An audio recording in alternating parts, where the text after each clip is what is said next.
굶고 살고 그래서 못 살지는 않았어요. 근데 박찬주는 차암동의 아주 시골 그 출신이라 굉장히 가난하게 살아가지고 교련복도 우리 때 교련복이 새로 바뀌었습니다. 그래서 옛날 거 입고 다니면서 아주 고생을 했는데 거기도 아주 공부를 잘했어요. 독일어를 하고. 그래서 육사를 들어갔습니다. 왜냐면 거기 다 전액 면제니까. 육사를 77년도에 들어가서 1학년 때 얼마나 힘들겠어요. 그런데 박찬주는 항상 싱글벙글한 거예요. 그러니까 고참들이 지금쯤은 곡소리가 나고 아주 죽었다 소리 해야 될 텐데 항상 밝고 그러니까 궁금했다는 거예요. 너 뭐가 이렇게 좋냐 그랬더니 그 박찬주 집안이 사형제가 있는데 사형제가 다 천안고등학교 출신입니다. 그러니까 큰형이 입은 옷 둘째가 입고 자기가 입을 때쯤은 다 헤어진 거예요. 그렇게 고등학교를 다녔는데 육사에 딱 들어가니까 캐비넷에 치수에 딱 맞는 정복, 예복, 훈련복 이거 보니까 그거 볼 때마다 그냥 자기는 환희라는 거예요. 그러니까 즐거울 수밖에 없죠. 그 박정희 대통령께서 독일에 차관지를 갔다가 그때부터 독일 유학생 프로그램이 생겨가지고 최고 똘똘한 육사생들 한을 뽑아가지고 독일로 유학을 보냅니다. 김관진 장관이 바로 독일파의 출신이에요. 그래서 그 당시에 이제 또 독일 유학생을 뽑는데 4명 중에 1명으로 된 거예요. 박찬주가 4명이. 그때 육사 교장이 정승화 장군인데 정승화 장군이 4명을 직접 면담하는 겁니다. 근데 그럼 예나 지금이나 지금 제일 무서워하는 게 내 아버지 뭐해 그거잖아요. 너 아버지 뭐해. 첫 번째한테 너 아버지 뭐해 했더니 장성 아들이야. 둘째는 장관 아들이야. 셋째는 대기업체 아들이라는 거예요. 박찬주가 이제 면접인데 너 아버지 뭐해 했더니 농사집니다. 그랬더니 오히려 박찬주 장군, 정승화 대장님이 궁금해가지고 무슨 농사를 짓냐 그랬더니 뭐도 짓고 배농사도 짓고 뭐도 짓고 뽕도 칩니다. 그러니까 그랬더니 뽕은 몇 잠이나 치냐 그랬더니 70잠 칩니다. 그랬다는 거예요. 그러니까 이 3명을 제껴놓고 둘이서 이제 농사 얘기 막 하더라는 거예요. 그래서 마지막으로 아버지는 뭐 하시냐 그래서 아버지는 새마을 지도자입니다. 그래서 그래? 그럼 너 가. 그렇게 된 거예요. 새마을 지도자 아들이라 그래서. 그래가지고 뽑혀가지고 남산에 독일 대사관이 있죠. 독일 대사관에 독일 대사한테 인사드리러 가는 거예요. 가는데 그래도 의전상 혼자 보내는 것보다 둘을 보내는 게 낫겠다. 그래가지고 떨어지는 애 중에서 하나를 같이 시초에 태워가지고 남산으로 가는데 갑자기 헌병 에스코트가 딱 가로질르면서 막으면서 옆에 탔던 애를 끄집어내더라는 거예요. 그래도 육사 교장이 직접 면담해서 뽑았는데 오히려 그 거리가 있지. 그래서 넌 내리고 박찬주만 가서 독일 대사하고 인터뷰를 해서 오케이가 된 겁니다. 자, 이제 박정희 대통령 각하한테 보고를 해야 되잖아요. 근데 박지만이가 걸리는 거야. 박지만이 동기잖아요. 동기. 실질 동기라고. 그러니까 정승화 장군도 이제 고민이 되는 거죠. 그래서 혹시 매해마다 1명씩 갔는데 김관진 장관 갈 때만 둘이 갔다는 거야. 그래서 혹시 둘이 갈 수도 있으니까 이제 박지만 카드를 준비해서 얘기를 해야 되겠다. 그래서 이제 박정희 대통령을 만나가지고 이번에 독일 유학생을 뽑았습니다. 그랬더니 누가 됐냐 그래서 박찬주라는 그런 생도가 됐습니다. 그 눈치를 보는 거죠. 혹시 그 지만이는 어떻게 할까요? 또 슬쩍 물어봤다는 거야. 그랬더니 박정희 대통령이 한참 고민을 하더니 뭐라고 그랬냐면 대통령 아들보다 새마을 지도자 아들이 낫지 그러더라는 거예요. 감동이죠. 지금 다 자기 자식 잘 되려고 말이에요. 그런데 새마을 지도자 아들이 낫다고 박찬주를 보냈다는 거예요. 박정희 대통령이 이런 분이십니다. 일체 사심이 없이 오로지 나라와 민족을 위해서 하신 분이고 이번에 박근혜 대통령을 검찰에서 탈탈 털었잖아요. 사실 박근혜 대통령만 턴 게 아니라 박정희까지 털은 거예요. 근데 안 나온 겁니다. 그러니까 박지만이까지 죽이려고 그랬죠. 그래서 아마 이재수 장관의 죽음의 그것도 나중에 밝혀지겠지만 여기에 중요한 관련이 있습니다. 하여튼 두 번째 또 깨달아야 된 것은 박근혜 대통령이 탈탈 털었는데 한 푼도 안 나왔다는 얘기는 박정희 대통령도 18년을 통치했는데 하나도 안 나왔다는 거예요. 제가 이런 역사를 공부하게 된 계기가 이승만 대통령이 하야를 하시고 하와이로 요양 간 겁니다. 그러니까 하와이로 망명 갔다, 그게 가짜뉴스입니다. 망명 갔다, 쫓겨났다, 다 종북좌파 언론들이 그 당시부터 만든 언어입니다. 본인이 요양 가려고 2-3개월 여행 가려고 하와이 가신 거예요. 그래서 가방 2개만 딱 가져갔습니다. 그랬더니 민주당 정권에서 그 가방 안에 무슨 금은 보석이 있는지 알고 조사를 했지. 조사해보니까 뭐만 나와? 빤스 쪼가리만 나오는 거예요. 그것도 꼬맨 거. 프란치스카 여사 꼬맨 거. 그래서 비행기를 딱 탔는데, 그러니까 망명도 아니고 폐위시켰다, 쫓겨났다 이런 게 아니라는 증거가 뭐냐면, 그 당시 영어를 제일 잘하는 경찰을 뽑아가지고 국부를 모셔야 된다. 비행기를 태운 거예요. 하와이 가서 국부를 모셔야 된다고. 젊은 영어를 할 줄 아는 최고의 엘리트 경찰을 뽑아가지고 기내에 보낸 거예요. 이 박사가 니네들 왜 왔어? 그랬더니 각하 하와이 여행하시는데 경호도 하고 돌봐드리라고 보냈으니 무슨 소리야? 대한민국을 살려야지. 젊은 애들이 내렸다는 거예요. 그래서 부부가 하와이 가가지고 병원에 입원했는데 병원비가 없어서 한인교회가 도와줬다는 거예요. 제가 그 소리에 충격을 받은 거야. 우리가 듣기로는 정말 절대적인 존재 아닙니까? 국부면. 그리고 3년 동안 군정에서도 절대적 영향을 발휘했고 48년 건국서부터 12년을 통치했는데 12년을 통치했는데 돈이 한 푼이 없어가지고 하나님께서 도와줬다는 말에 제가 충격을 받은 겁니다. 어떻게 이럴 수가 있나. 그래서 연구해 보니까 이승만이라는 분은 한성 감옥에서 22살에 한성 감옥에서 체험한 이후로 단 1초도 딴 생각한 게 없어요. 오로지 독립과 건국. 단 1달러도 헛되이 쓴 게 없어요. 청렴결백하신 거예요. 그러니까 독재란 말이 안 맞잖아요. 독재라 하면 적당히 돈도 없고 뭐 해야 되는데 청렴결백하다는 건 뭐예요? 독재를 안 했다는 거죠. 그래서 내가 너무 충격을 받고, 제가 뭐 선교사가 목사니까 성경에서 보던 요셉과 다니엘과 같은 인물이 우리 국부 이승만 박사였다는 것을 깨닫게 된 거예요. 그래서 연구해 보니까 국부 이승만 박사에 대한 나쁜 얘기는 100% 조작입니다. 뭐 한강론, 이제 6.25 동란 되면 또 나와요. 이제 서울 사수방송하고 자기는 도망갔다, 한강론, 다 거짓말입니다. 하여튼 그리고 박정희 아까도 마찬가지예요. 그래서 제가 지난번에 얼핏 말씀드렸지만 이승만 대통령이 박정희를 12년 동안 키웠습니다.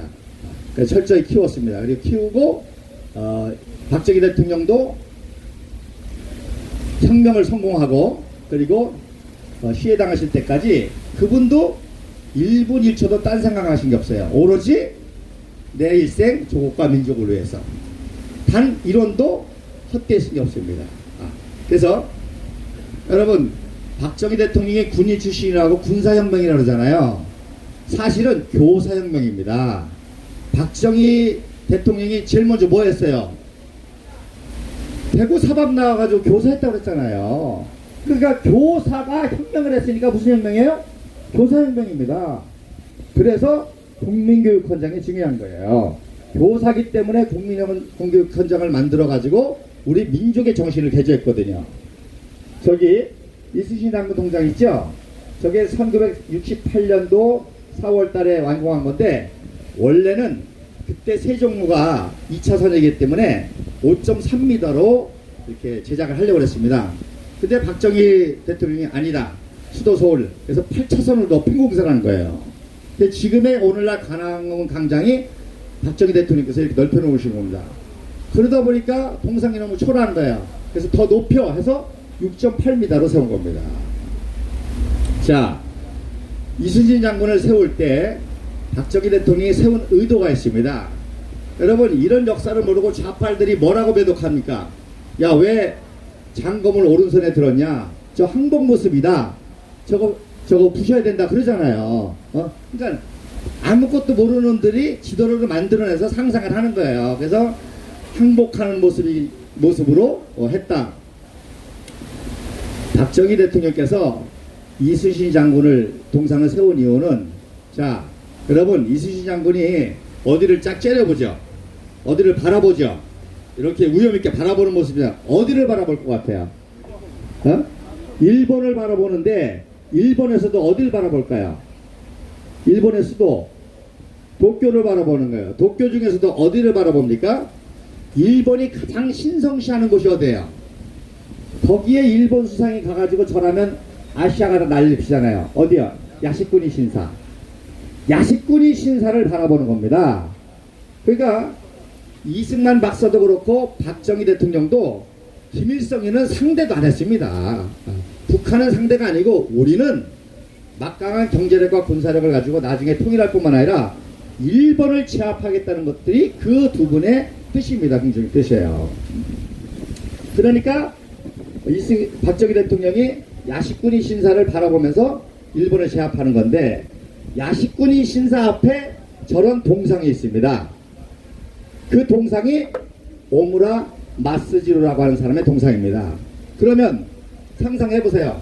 야시쿠니 신사 앞에 동상이 있으면 일본 역사에 어마어마한 인물이겠죠. 그죠? 야시쿠니 신사 앞에 있는 동상이면 일본을 상징하는 어마어마한 그 오무라 마스지로라는 동상이 바로 일본 육사를 창시한 사람입니다.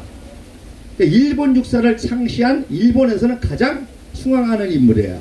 그러니까 지난번에도 말씀드렸지만 박정희 생도가 만주군관에서 뽑혀서 일본 육사를 갔다는 것은 친일파가 아니라 똑똑하다는 뜻입니다. 그래서 일본 육사에서 이런 역사를 알기 때문에 이순신 동상 장군을 세우면서 오무라 마스지로를 제압하겠다는 겁니다. 그리고 그 밑에 거북선이 있죠. 거북선도 일부러 세웠습니다. 일본의 해군의 발상지가 미야자키현에, 거기에 이곳 해군의 발상지라고 저거와 비슷한 동상이 있고 배가 있습니다. 그러니까 그 밑에 거북선을 세운 건 뭐예요?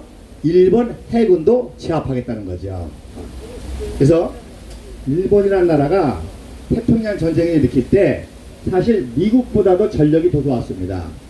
미국은 그 당시에 항공모함이 8대였었는데 일본은 이미 9대였어요. 그러니까 기습전쟁을 일으키죠. 그 정도로 막강했던 게 일본입니다. 그러니까 그거를 제압하겠다는 그런 뜻으로 이순신 장군 동상을 세운 거죠. 그리고 저 오른쪽에 든 점검은 지휘용 검이 있고 실전용 검이 있습니다. 저거는 실전용 검이에요? 지휘용 검이에요? 지휘용 검이지. 지휘용 검이니까 오른손에 진 거예요. 그 지휘용 검이 지금 아산돼 있고, 박정희 의장이 혁명을 성공하고 그 다음 62년 4월 23일 현충일 때 가서 저 검을 직접 잡아보셨습니다. 자, 이렇게 이런 놀라운 역사적인 사건들이 있었고, 이런 역사적인 사건 속에서 우리나라 민족이 위대한 겁니다. 그러니까 이번에도 문재인이가 스웨덴 가가지고요, 스웨덴은 우리나라의 의료를 파병한 부대 아닙니까? 여러분, 원래는 전투병하고 의료병하고 우리나라의 역사에 구별이 없었어요. 유엔 참전 여러분 16개국이라고 배웠죠? 아니에요. 21개국입니다. 21개국인데 김영삼 때부터 이걸 분리시킨 거예요. 유엔 16개국과 의료지원단 5개국이라 분리시킨 거예요. 그래서 여러분, 위생병도 철모 쓰고요, 어디서 병사들이 다쳐요? 전쟁터에서 다치잖아요. 그러니까 제일 일선에 있는 게 위생병입니다. 그러니까 위생병도 똑같이 전투병인 거예요. 그러니까 이런 역사를 훼손하려고 분리시킨 겁니다. 그런데 그 스웨덴에 가가지고 뭐라 그랬어요? 쌍방과실 내전이라는 거예요. 이런 엄청난 역사 왜곡을 하고 있습니다. 바로 왜 그러느냐? 6.25 동란은요, 6.25 동란이요. 정확하게는 6.25 기습남침입니다. 동란도 아니에요. 6.25 기습남침인 거죠. 한 코리안 워도 아닙니다. 그래서 공산주의 세력 소련과 중공이 도와준 이 공산주의 세력이 유엔이 세운 합법적인 자유민주주의 국가 대한민국을 공격했다는 것은 유엔을 공격했다는 뜻입니다. 그러니까 이승만 박사가 북한에 침공했다니까 바로 장면 대사를 통해서 유엔에 가서 니네들이 세운 나라 니네들이 구해 그런 거죠. 멋있죠? 니네들이 세운 나라 유엔의 이념과 가치와 헌정에 따라서 최초로 동양이 세운 자유민주주의 국가, 이게 위기니까 니네들이 구해 해서 인류 역사상 최초로 유엔 21개국이 참전한 겁니다. 그러니까 이거는 기습남침 정도가 아니라 인류의 가장 고귀한 가치인 자유와 민주주의를 공격하고 유엔을 공격한 엄청난 전범입니다. 전범. 그래서 이게 핵심입니다. 이게 핵심이에요. 왜 저 북한이 왜 저렇게 핵을 개발하면서 체제를 유지하려고 그러느냐? 사실은 우리를 공격할 수 있는 능력이 전혀 안 됩니다. 근데 왜 핵무기를 개발하느냐?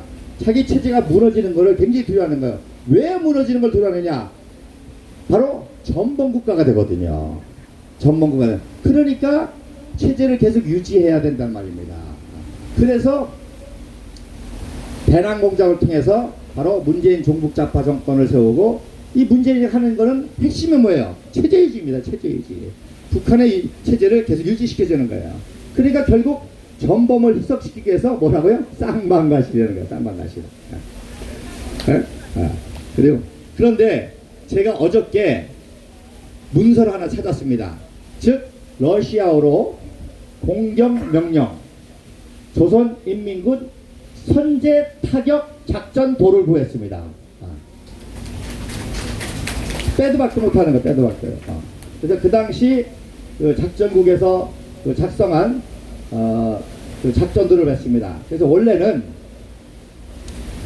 북계군은 3일 만에 원주 수원을 포위해가지고 서울을 포위해서 이승만을 체포해서 전쟁이 끝나려고 그랬어요. 그렇잖아요.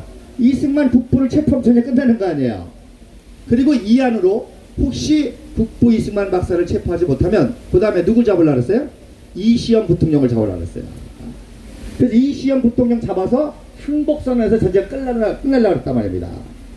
근데 이승만 박사도 전쟁 났다니까 이분이 자존심에서 안 가려고 그랬어요. 피는 안 가려고. 내가 여기서 싸워야지. 안 됩니다. 지금 이 기습에 체포될 수 있습니다. 해서 헤럴드 노블이라고 하는 이 참사관이, 그리고 선교사 아들이에요. 이분이 강제로 피신시킨 겁니다. 한강로 도망은 전 아닙니다. 다 100% 조작 가짜입니다. 그래서 피신하니까 그 다음날 28일날 서울이 점령됐죠. 여러분, 이시영 장군은요, 요거까지만 하고 마칠게요.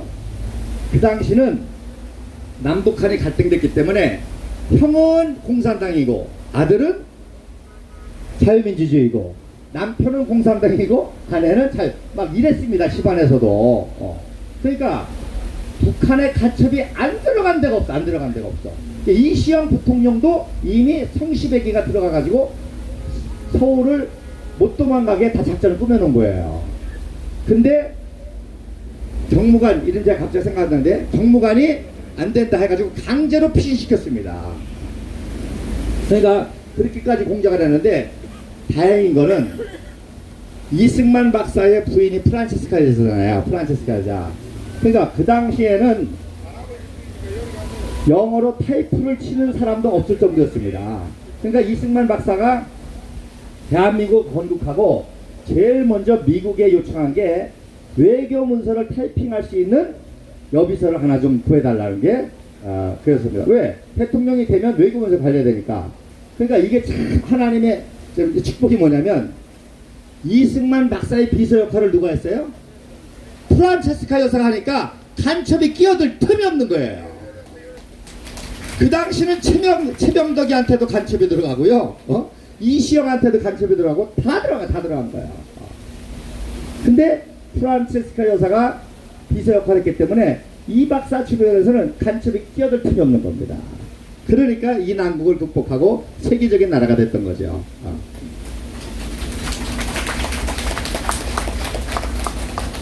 박정희 의장이 혁명에 성공했다니까 북한이 놀랐어요. 북한이 큰일 났다. 최고의 엘리트 박정희가 혁명에 성공했다. 큰일 났다. 그래가지고 황태순이, 즉 박상희형 친구인, 또 박정희가 학생 때부터 제일 존경하는 게 그 황태순인데, 황태순이를 간첩으로 보내가지고요 박정희 의장을 꼬시려고 그랬습니다. 근데 오히려 박정희가 무슨 소리야? 그래서 오히려 사형을 시켰죠. 그러니까 북한에서는, 그러니까 68년도가 중요하네요. 그때 뭐가 일어났어요? 20일 김신조 사건이 일어난 겁니다. 그 말은 무슨 뜻이에요? 박정희 때문에 우리 북한이 지게 생겼다 이거야. 그러니까 어떻게 해서든지 박정희 죽이려고 1.12 사태를 일으키고, 그게 실패하니까 울진의 무장공비 사건을 또 일으킨 거죠. 그게 또 실패하니까 74년도에 문세왕을 통해서 죽이려고 했던 겁니다. 근데 박정희 대통령은 피하고 유경수 여사가 돌아가신 거죠. 그래서 이러한 참 위대한 역사가 우리 대한민국의 역사인데, 그래서 늘 말하지만 우리는 단순히 이 종북 좌파 세력이 아니라 이번에 완전히 모든 걸 다 회복시키는 겁니다. 그래서 박근혜 대통령은 부활하는 거 아니라 박정희 대통령이 부활하십니다. 이승만 대통령이 부활하십니다. 그러니까 이놈들이 새말뚝까지 받는 거예요. 새말뚝까지. 그게 무슨 얘기입니까? 살아있다는 거예요.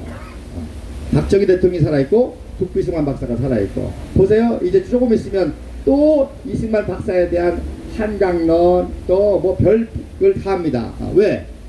그만큼 위대하기 때문에 박정희 이승만을 안 죽이고는 자기들이 죽는다는 거예요.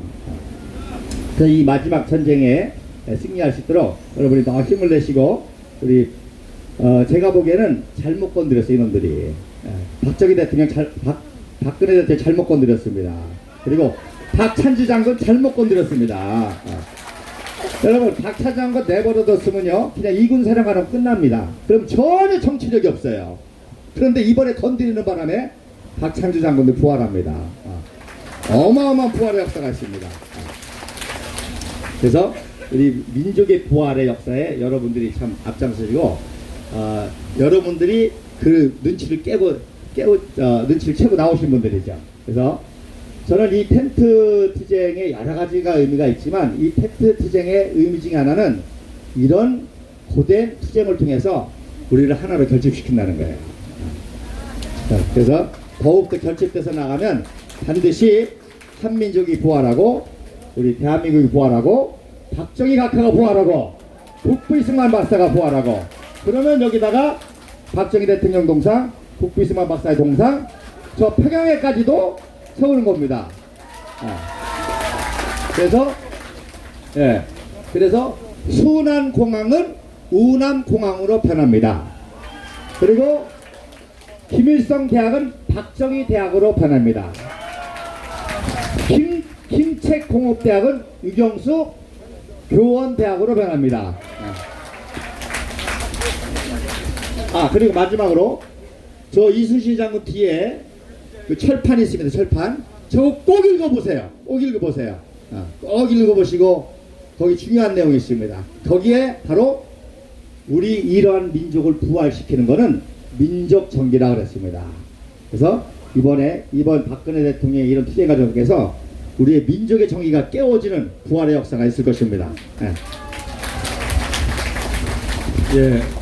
하여튼 저는 이제 천안에서 활동을 하고 계신 우리 박찬주 장군님께서 우리 당과 같은 애국시민당에 들어오셔서 다 같이 문재인 정권 퇴진시키고 대한민국을 살리는 일에 동참하기를 간절히 기도하고 있습니다. 여러분 또 같은 마음이시죠? 뭐 그렇게 열심히 좀 활동을 해보라고 제가 부탁을 드렸습니다. 친구분이라고 그래서. 좀 이따가 태극기 여기 수월래 전에 기자회견하고 태극기 수월래를 하도록 하겠습니다. 좀 계시다가 말씀 올리도록 하겠습니다. 고맙습니다. 네. 그 6시 기자회견 예정대로 진행되는데 동아일보 기사에 나온 거 잠시 알려드릴게요. 김창호 동해 일출 아시죠? 그러니까 진보와 보수의 막말